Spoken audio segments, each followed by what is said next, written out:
Bonjour. Aujourd'hui, on va essayer de commencer par la première partie du programme des sciences des végétales et de l'animal. Mais cette séance sera consacrée aux sciences des végétales et principalement présentation du secteur agricole. C'est-à-dire, autrement dit, on va essayer de voir pourquoi on présente le secteur agricole, quelle est l'importance de l'agriculture au Maroc. C'est ce qu'on va essayer de voir tout de suite. Donc, dans cette introduction concernant le secteur agricole, l'activité agricole occupe une place prépondérante dans le tissu socio-économique du Maroc. C'est-à-dire que l'agriculture, elle est importante dans le domaine économique marocain. Elle conditionne dans une large mesure les performances de l'économie nationale et le rythme de la croissance économique. C'est-à-dire l'agriculture renforce l'économie marocaine, du point de vue bien sûr économique, et aussi le rythme de croissance économique, c'est-à-dire le développement d'une façon générale. Ça veut dire que l'agriculture, elle participe dans ce développement d'une façon générale. En effet, le Maroc dispose d'un potentiel agricole considérable à mettre en valeur. C'est-à-dire le potentiel agricole dont dispose le Maroc est très important. Donc il faut le valoriser. Donc il faut faire des activités dans ce sens. Autrement dit, pourquoi c'est important? Parce que par sa situation géographique, le Maroc se localise comme par rapport donc, au globe terrestre, donc dans la partie méditerranéenne. Donc c'est une partie stratégique entre l'Europe et l'Afrique, aussi bien pour le commerce et autres activités économiques.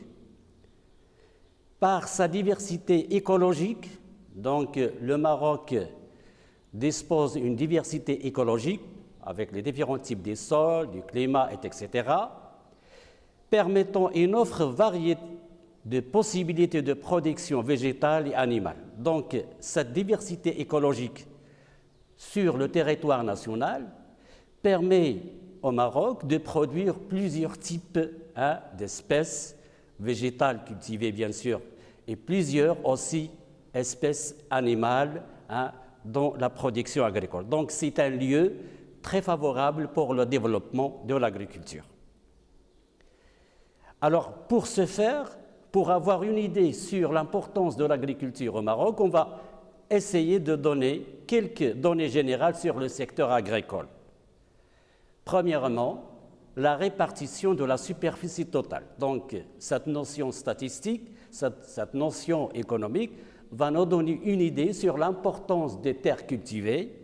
Et bien, c'est ce qu'on appelle la superficie agricole utile.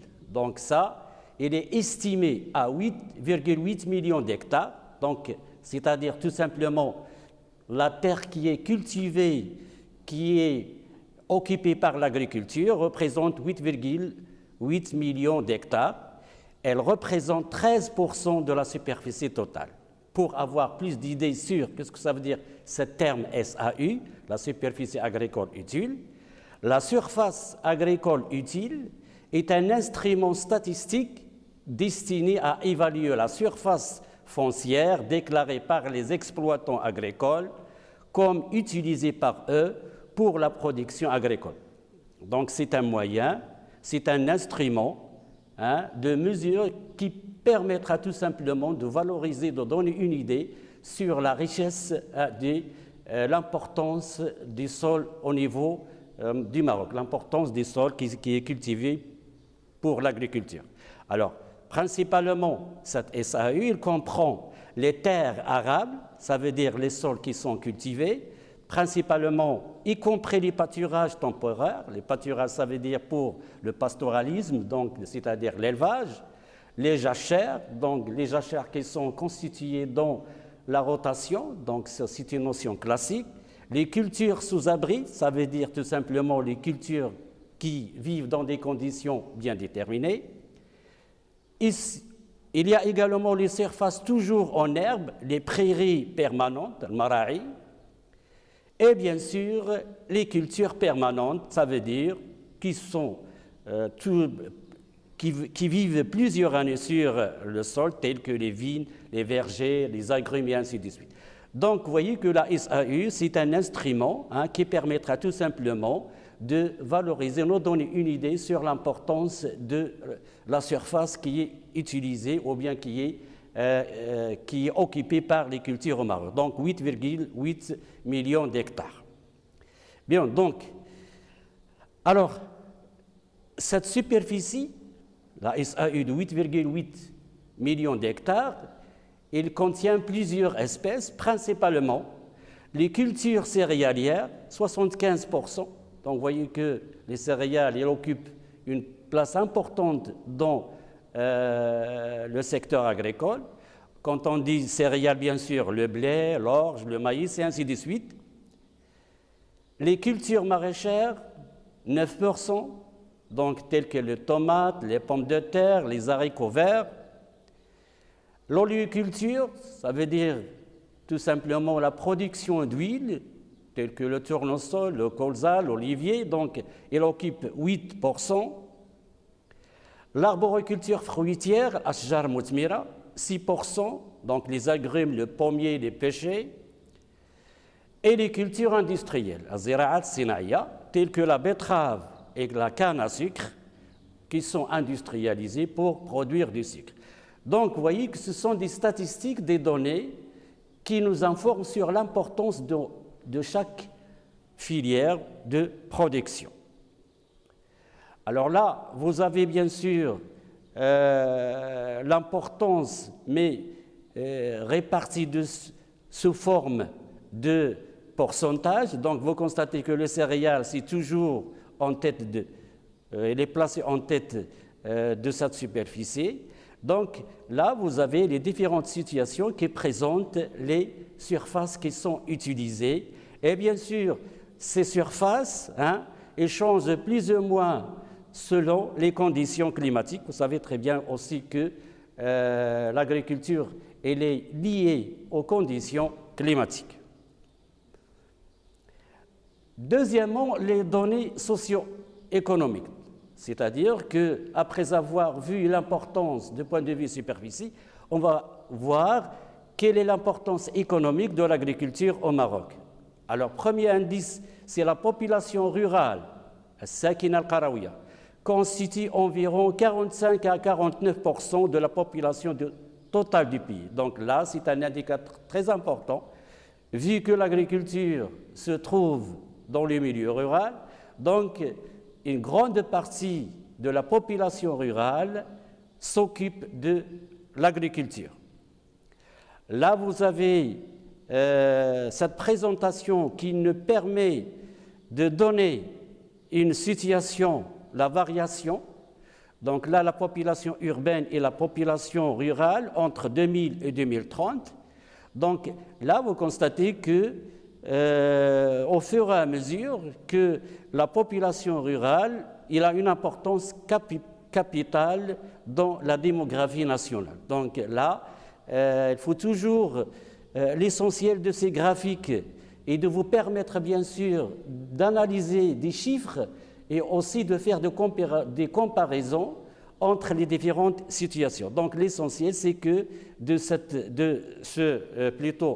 ce paragraphe, c'est l'importance de la population rurale au niveau national. Quand on dit population rurale, c'est automatiquement aussi l'emploi. Donc le secteur agricole, en quelque sorte, il consomme ou bien il absorbe une bonne partie de l'emploi au niveau rural. Alors l'emploi direct dans l'agriculture représente à lui seul 80% de l'emploi rural.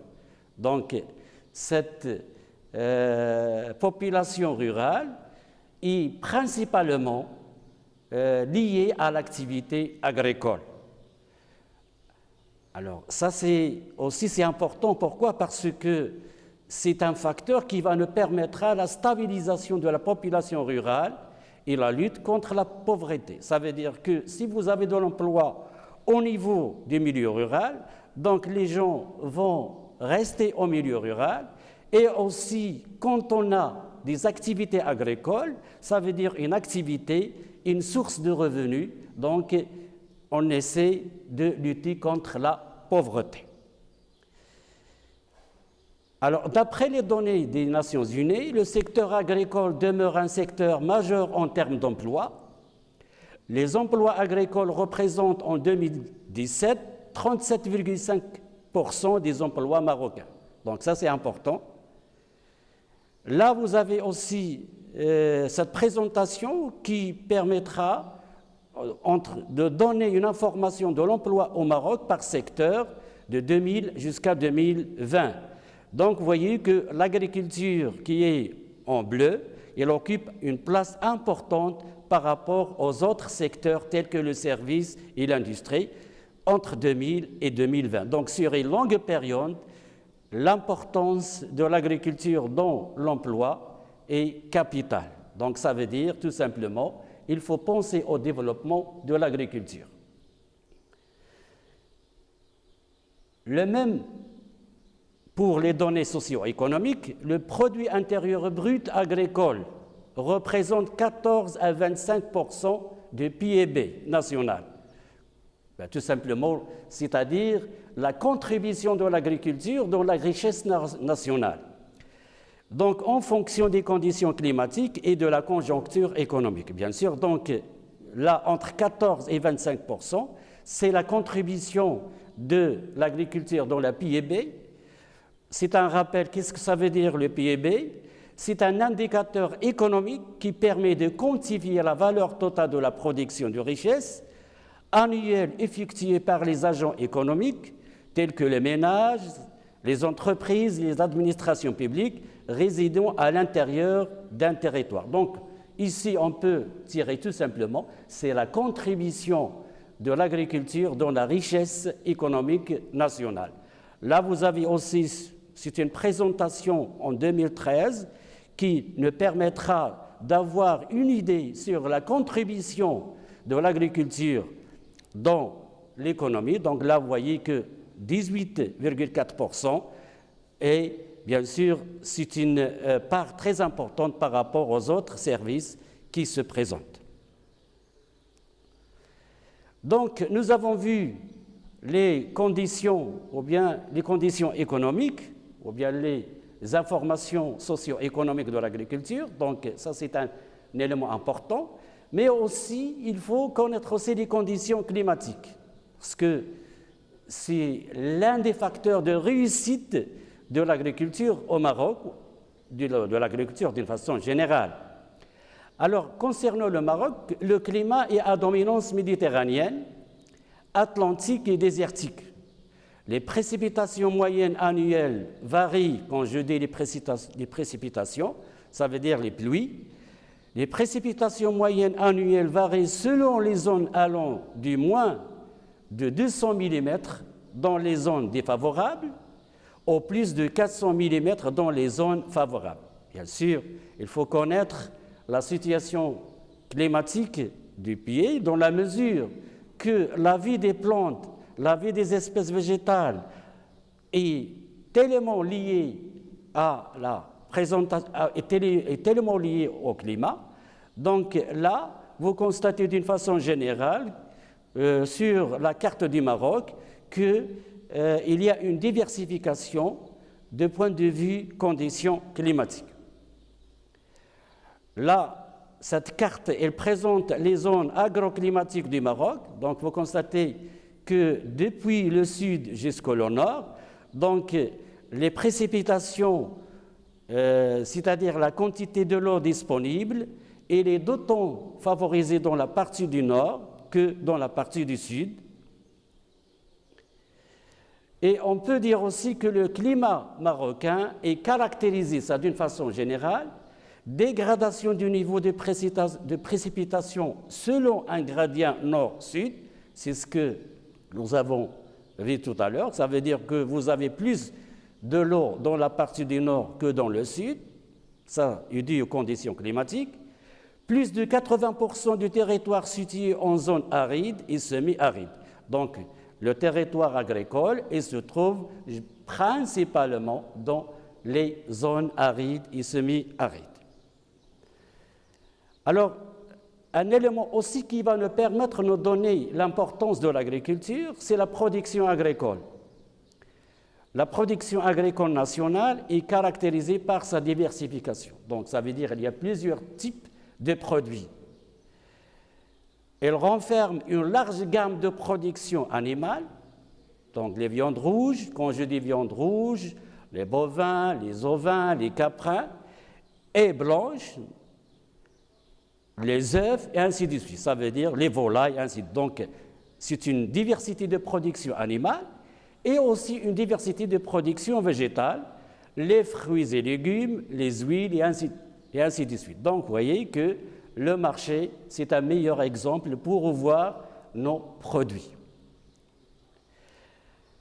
Alors, bien sûr que nous avons cette diversification de production aussi bien animale et végétale, mais ces productions, ils sont limitées. Cependant, les rendements enregistrés pour certaines cultures, par exemple 12 quintaux par hectare pour les céréales, 1 tonne par hectare pour l'olivier, 21 tonnes pour les agrumes et ainsi de suite, restent très faibles par rapport aux résultats enregistrés dans des stations d'expérimentation.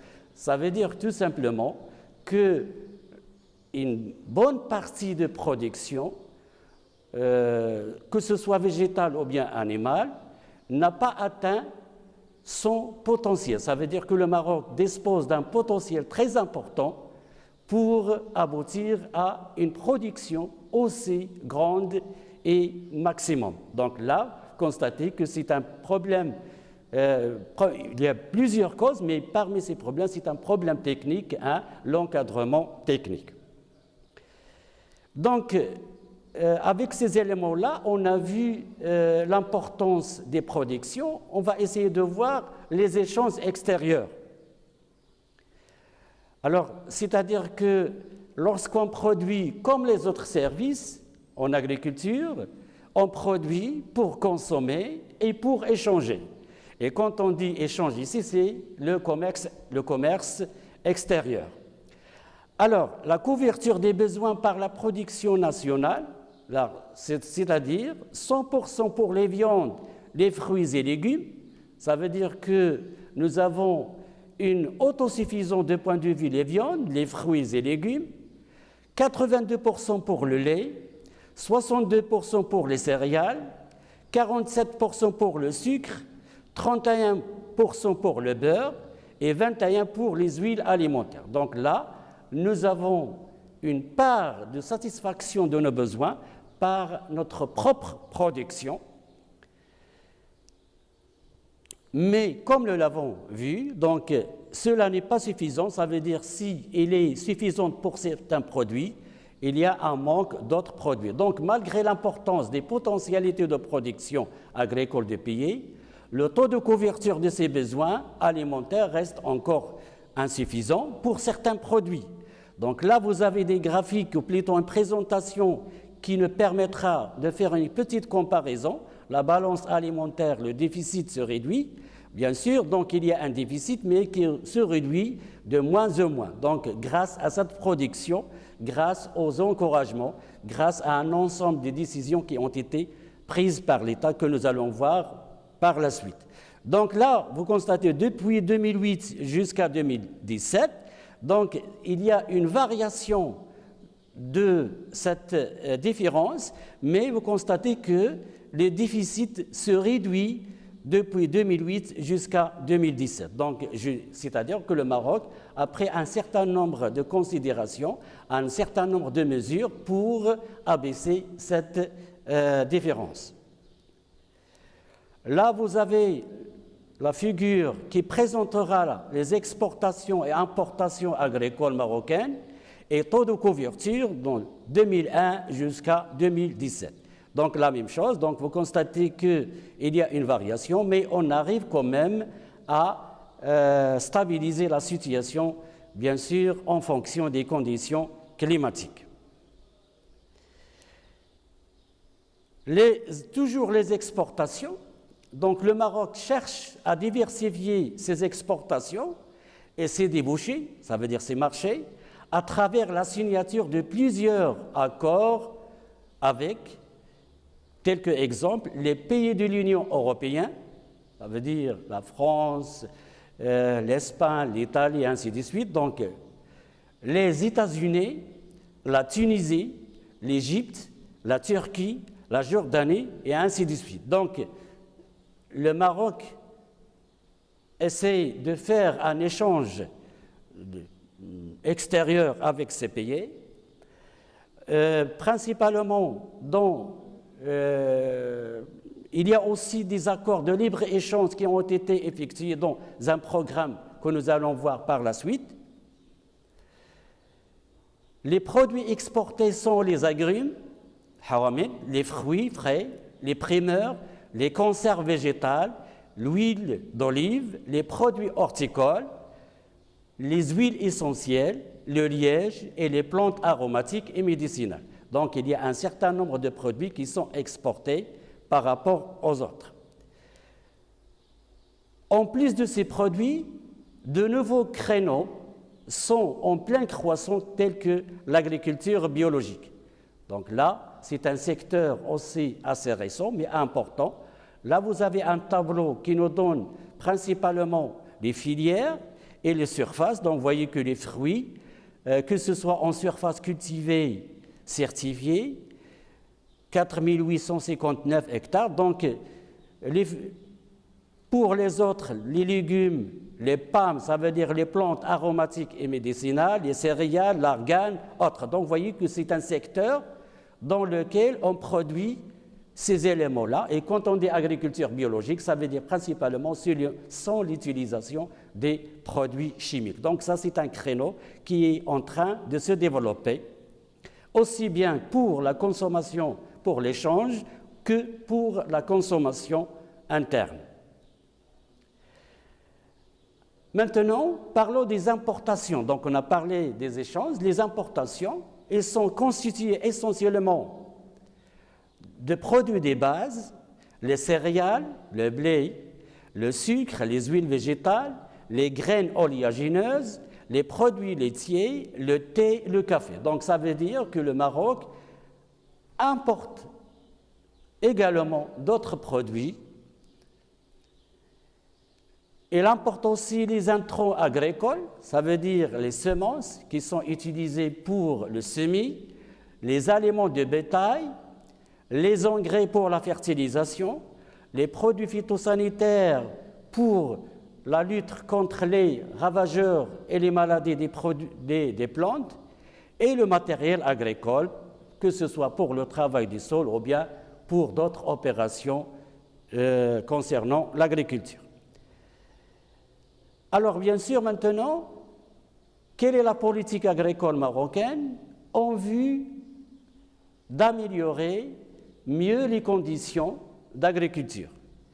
Alors dans ce cas, les objectifs de la politique agricole s'articulent autour des principaux axes suivants.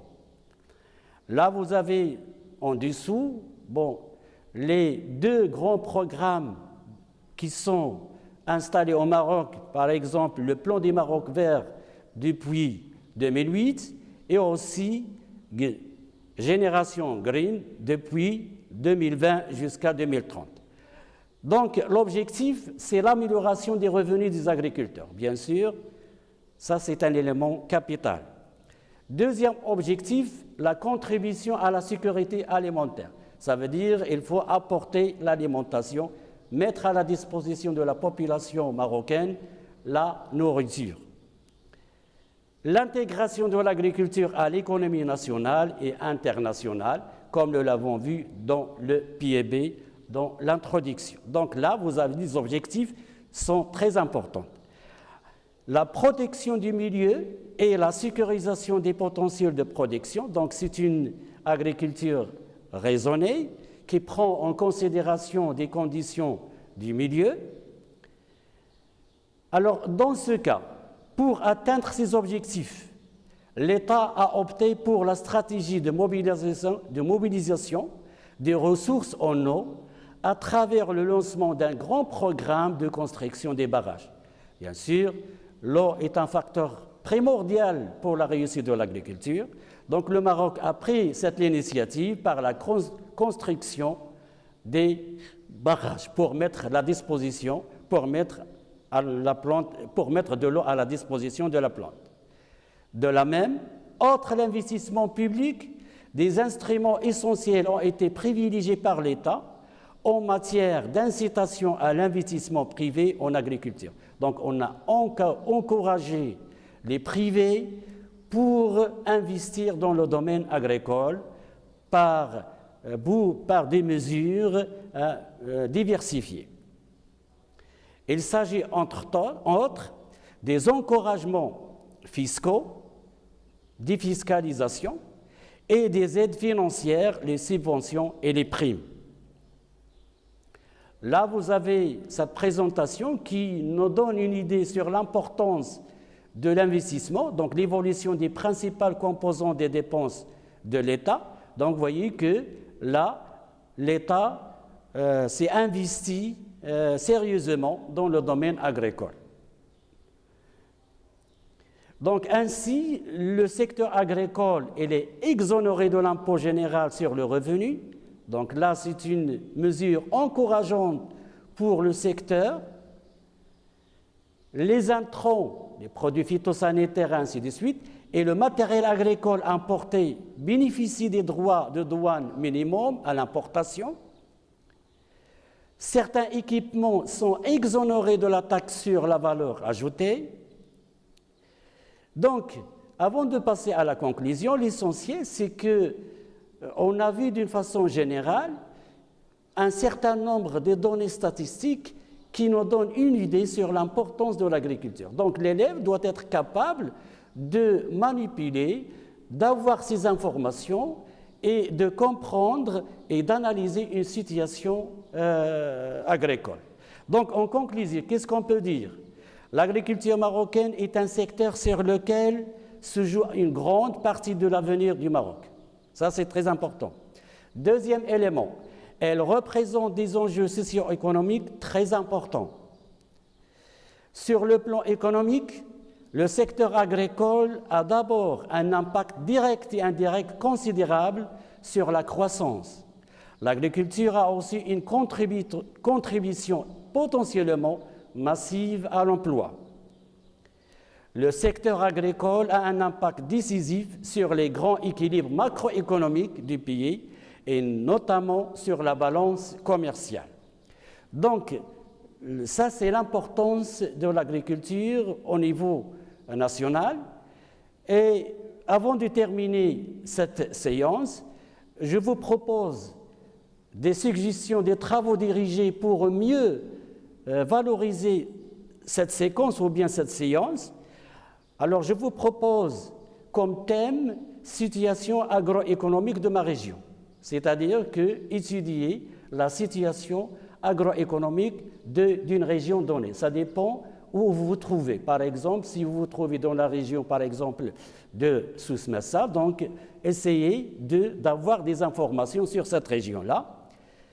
À partir d'une recherche bibliographique ou d'une prospection auprès des organismes agricoles de la région, on vous demande des informations statistiques agroéconomiques de votre région. Entre autres, par exemple, des informations sur le climat. Chaque élève, chaque établissement, chaque groupe cherche des informations concernant dans la région où il se trouve. Donc, les informations concernant le climat, le sol, les ressources en eau et ainsi de suite. Donc là, bien sûr, l'organisation pédagogique et logistique de cette activité est laissée à l'initiative de l'enseignant. Bien sûr, c'est en collaboration par votre encadrant. Il va essayer de vous donner plus d'informations concernant ce travail.